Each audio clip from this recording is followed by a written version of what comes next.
This is a lecture on Meniere's disease for undergraduate students. In 1861, Prosper Meniere described a series of patients who presented with sensorineural hearing loss, which is unilateral, then tinnitus and vertigo. He identified the site of lesion as the inner ear and he reported that these patients had a normal tympanic membrane. So, what is Meniere's disease? It is a disorder of the inner ear associated with spontaneous episodic attacks of vertigo, that is a feeling of sensation of rotation, fluctuating sensorineural hearing loss, tinnitus, that is sensation of ringing in the ear, then sensation of oral fullness. Before going to the topic in proper, let me discuss the relevant anatomy related to this topic. This is the external ear, this is the tympanic membrane, this is the middle ear. We can see the ear ossicles, the malleus, incus and stapes. This is the inner ear. Inner ear is divided into bony labyrinth and a membranous labyrinth.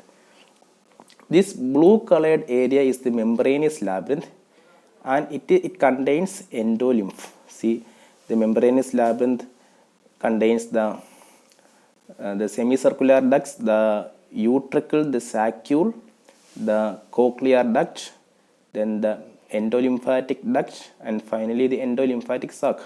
All this area is filled with the endolymph. So that is the membranous labyrinth. Now, what happens in Meniere's disease?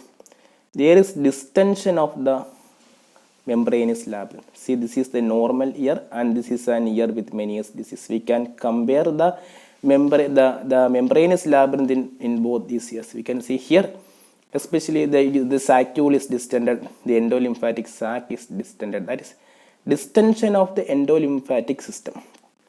It may be due to distension of the membranous labyrinth, may be due to increased production of the endolymph or there is decreased absorption of endolymph. Another diagram showing the normal ear with normal endolymphatic system, that is the endolymphatic sac and the duct is normal. Here we can see there is distended endolymphatic sac and distended saccule. So it is due to either impaired absorption of the endolymph or excessive secretion of the endolymph, which leads to over distension of the membranous labyrinth. This condition is called endolymphatic hydrops. There may be reduced vascularization, otherwise there may be fibrosis of the perisaccular tissue which affect the absorption of the endolymph, which may lead to distension of the endolymphatic sac, endolymphatic system.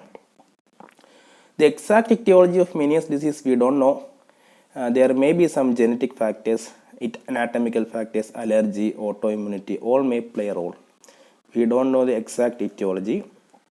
There is a 10 to 20% of familial incidence. In that case, the inheritance pattern is autosomal dominant.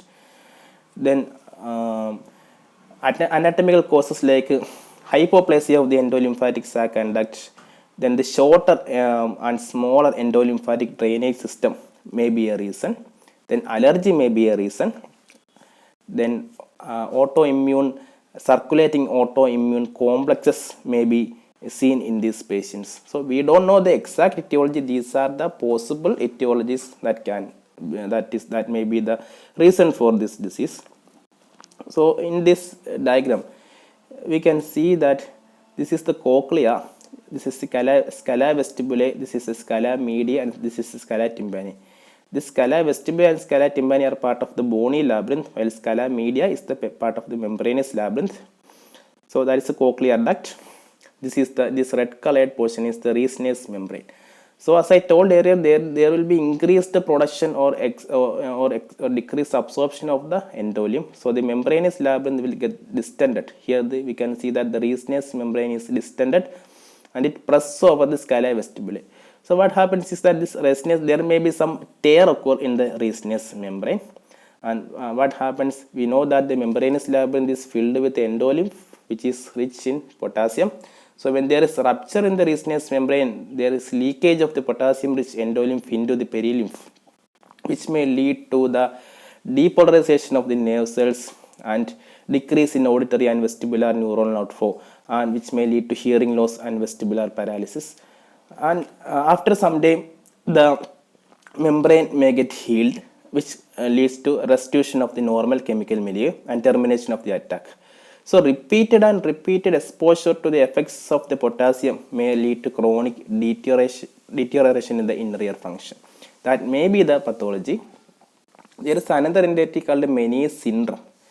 That is, in Meniere's disease, we don't know the exact cause. But if we can find an etiology, if we can identify an etiology which is causing all these symptoms, then that is called secondary endolymphatic hydrops. That is called Meniere syndrome. That is secondary to mechanical blockage, chemical fibrosis, ischemia, syphilis, secondary to otitis media, labyrinthitis. The patient may develop these symptoms of vertigo, tinnitus, and sensorineural hearing loss. So, if we can identify a cause, that is called Meniere syndrome. If the cause is unknown, then it is called Meniere's disease. The clinical presentation is the typical history. The main symptom of the patient will be vertigo, then followed by tinnitus, and then ipsilateral sensorineural hearing loss. The vertigo is the most distressing complaint of the patient, which exacerbates with head movements and which is usually accompanied by nausea, vomiting, diarrhea, etc. And between the attack, the patient may be asymptomatic. Then tinnitus is non-pulsatile, which may be continuous or intermittent. Then the sensorineural loss, which is unilateral, and initially it affects the low frequency. Then step by step it will affect the high frequency. I will describe the audiogram in the coming slides. There is another condition called Tumarkin's drop attack. That is, in patients with Meniere's disease, some patient may develop unexplained falls without loss of consciousness or without vertigo. This condition is called Tumarkin's autolytic crisis. Then another condition is called Lermoy syndrome. That is, usually the vertigo will be the first symptom, followed by tinnitus and hearing loss. In certain patients, the tinnitus and hearing loss will be the first symptom. Then the vertigo occurs only afterwards. That is called Lermoy syndrome, another variant. Then there is another entity called Tullio phenomenon. So what is Tullio phenomenon? See, this is the normal saccule. In a normal individual, this is the saccule, and this is the footplate of stapes. So there is a space, there is some gap between the footplate of stapes and the saccule. But in Meniere's disease, we can see that the saccule is over distended and the saccule lies just close to the footplate of stapes. So the sounds, a loud sound may cause distended. The loud sounds may cause stimulation of the saccule, and the patient may develop vertigo. So that's called Tullio's phenomenon, which is seen in Meniere's disease. There is no single test available to make a diagnosis of Meniere's disease. We cannot do an investigation and tell this patient is having Meniere's disease. No. So how will you diagnose this Meniere's disease? When a patient complains with vertigo and tinnitus, don't jump to the conclusion that the patient is having Meniere's disease. We have to rule out all other causes. We have to do certain investigations to rule out all other causes. And finally, if we cannot find an etiology, if we cannot find any other disease, then we can say it may be Meniere's disease. We have to take thorough history and we have to classify. So this is the American Association of Otorhinolaryngology and Head and Neck Surgery criteria for Meniere's disease diagnosis. That is, the patient should be having vertigo, which is recurrent episodes, well-defined episodes of vertigo. And during this vertigo, the patient will not be having any neurological symptoms. Then the unilateral deafness, then which is fluctuating, then low-pitched unilateral tinnitus. So we can, from these symptoms, we can classify the patient as having possible Meniere's disease, probable Meniere's disease, definite Meniere's disease, or certain Meniere's disease. So if the patient is having only vertigo without hearing loss or only hearing loss without vertigo, and we cannot find any other cause for that, then that patient may be having, it's a possible Meniere's disease. We don't know. It's maybe possibly he may be having a Meniere's disease. But if the patient is having one definite episode of vertigo along with hearing loss, which is documented by an audiogram, then the patient is having tinnitus, we cannot find any other cause, then that is probable Meniere's disease. And when these patients having two or more definite episodes of vertigo and there is audiometrically documented hearing loss and tinnitus with no other causes we can identify, then that is definite Meniere's disease. And the certain Meniere's disease is that if the patient is, we know that there is definite Meniere's disease along with histopathological confirmation, that is demonstration of the endolymphatic hydrops or perisaccular fibrosis, which may not be possible in a living patient. This is the postmortem finding. So that is certain Meniere's disease. So what are the investigations we do? Definitely the audiogram, we should do an audiogram, and the classical picture is that the audiogram will show a low frequency sensorineural hearing loss initially. That is from the starting phase. See, this is a pure tone audiogram of a patient with Meniere's disease. See, initially the audiogram will be like this. That is at low frequencies, that is 250, 500, 1000 hertz. The hearing, there is a hearing loss. That is, this is the sensorineural hearing loss is present. See, when we come to the high frequencies, it's a rising type of curve. See, the curve will start like this and then it will go like this. It's a rising type of curve. That is, low frequencies are affected, high frequencies are normal. But as the disease progresses, the curve will be like this. Like this. There's a flat curve. That is, both the low frequencies and high frequencies are affected. So that is the classical picture of an audiogram in a patient with Meniere's disease.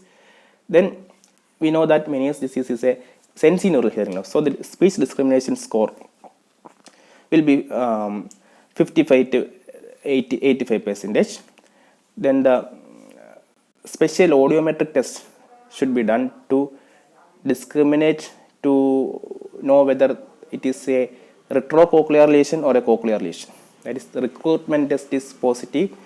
The short increment sensitivity index, that is the CC score, will be greater than 70%. The tone decay test will be normal.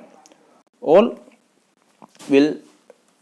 these indicate that the Meniere's disease is a type of cochlear type of hearing loss. That is, it's not a retrocochlear lesion, it's a cochlear type of lesion.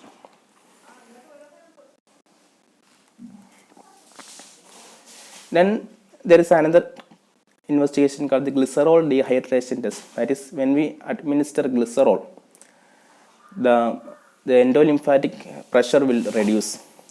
So after administering glycerol, if we do an audiogram before and after administration of the glycerol, there may be a rise in the threshold of at least 10 decibel, which indicates Meniere's disease. This is not a specific diagnostic tool, only we can do it. Then we have to rule out all central causes, all other causes with similar symptoms, that is acoustic neuroma, multiple sclerosis, aneurysms, brainstem tumors, etc. We have to rule out. For that, we may have to do imaging like MRI. Then we have to rule out benign paroxysmal positional vertigo, labyrinthitis, perilimb fistula.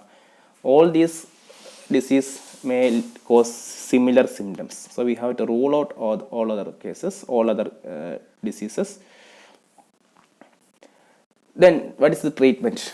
See, the patient is having vertigo, tinnitus and hearing loss. But our treatment is only aimed at improvement of the vertigo, which is because vertigo is the major complaint of the patient.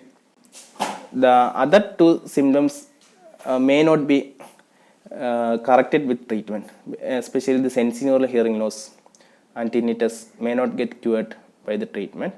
But we are aiming at control of the vertigo because that is the most distressing symptom of the patient. So if a patient developed an acute attack, what should we do? We have to give support symptomatic management, that is IV fluids, then administering prochlorperazine, antihistamines, benzodiazepines, anticholinergics, antidopaminergics. That is symptomatic management. That is given in an acute setting. And after that, the patient is advised to take a salt restricted diet, that is called a Frostenberg's diet, low salt diet, and restrict the intake of tea and coffee. This may cause a decrease in the endolymphatic pressure. Then administering drugs like beta histidine, which is a vasodilator. Then there is another entity called local overpressure therapy. That is, local overpressure therapy means there is a device called Meniere device, which is approved by the US FDA. See, the principle is that this is the external ear, this is the middle ear, this is the inner ear. This yellow lined portion is the perilymph, that is this bony labyrinth, and this blue colored area is the membranous labyrinth, which contains the endolymph. So the distension is present here, that is at the membranous labyrinth. So in Meniere device, what we are doing is that we will first create a ventilation tube, that is we will put a ventilation tube in the tympanic membrane, and we will give intermittent pulse pressure. It's called intermittent low pressure pulse therapy. That is, it is observed that intermittent positive pressure delivered to inner ear fluids it will cause relief of the symptoms of Meniere's disease. So the principle is that after inserting a ventilation tube, we will give intermittent low pressure. The pressure waves will pass through the perilymph. Here, see, this is the perilymph. See, this is the ventilation tube that we inserted. Then we inserted device called the Meniere device, and we will give low pressure. This pressure get transmitted through the round window through the perilymph, and it will reach the perilymph, and this will cause reduction in the endolymph pressure by redistributing it through the various communication channels. So it will cause a compression effect. See, the perilymph, the pressure will be transmitted through the round window to the perilymph, and this perilymph will exert a pressure like this from above down and from below up. So this will cause a reduction in the endolymphatic pressure, and this will cause a symptomatic relief. So that is called a low pressure pulse therapy or Meniere device. Then there is another entity called chemical labyrinthectomy. That is, if the patient is not getting any benefit from the above treatment, which I have already told, then another modality is intratympanic gentamicin. Gentamicin is a drug which is vestibulotoxic. So when administered intratympanically, it will destroy the labyrinth. So that is called a chemical labyrinthectomy. We are destroying the labyrinth using a chemical, that is using gentamicin, to control the symptoms of vertigo. That's called intratympanic gentamicin therapy. Then the surgical treatment include endolymphatic sac decompression, vestibular neurectomy, labyrinthectomy. So what about these things? See, as I told earlier, in a patient with Meniere's disease, see, the endolymphatic sac is dilated with the endolymphatic system, that is the membranous labyrinth as a whole is dilated. There is increased production or decreased absorption of the endolymph. So the endolymphatic sac will be dilated. So one surgical option is decompression of this endolymphatic sac. We will do a surgery to decompress the endolymphatic sac. That is one option. Another option is vestibular neurectomy. See, this is the vestibular nerve. So another option for treatment is vestibular neurectomy. We will cut this nerve. This will cause reduction of the symptoms of vertigo. And the last modality of treatment is labyrinthectomy, that is destroy the full labyrinth. In patients with total hearing loss, we can do this surgery, that is destruction of the whole labyrinth by a surgical procedure to relieve the symptoms of vertigo. So we are addressing the vertigo only, not other symptoms. So that's the treatment of Meniere's disease. So this is a step-by-step approach. So first, advise the patient to take salt restricted diet, diuretics. Then if an acute attack occurs, then give symptomatic treatment. Then treatment with local intermittent low pressure pulse therapy, that is the Meniere disease. If there is no improvement with all this, then we will go for surgical or destructive procedures, that is either chemical labyrinthectomy, that is injection of gentamicin to the inner ear, or a surgery of the endolymphatic sac, that is endolymphatic sac decompression. Then the vestibular neurectomy, that is cutting the vestibular nerve, or in the last resort, complete destruction of the inner ear, that is labyrinthectomy. So that's all regarding the topic. This is a very wide topic. So I have this lecture is mainly for undergraduate students. So I have not gone into the details. Only the minimum things have been discussed here. Thank you.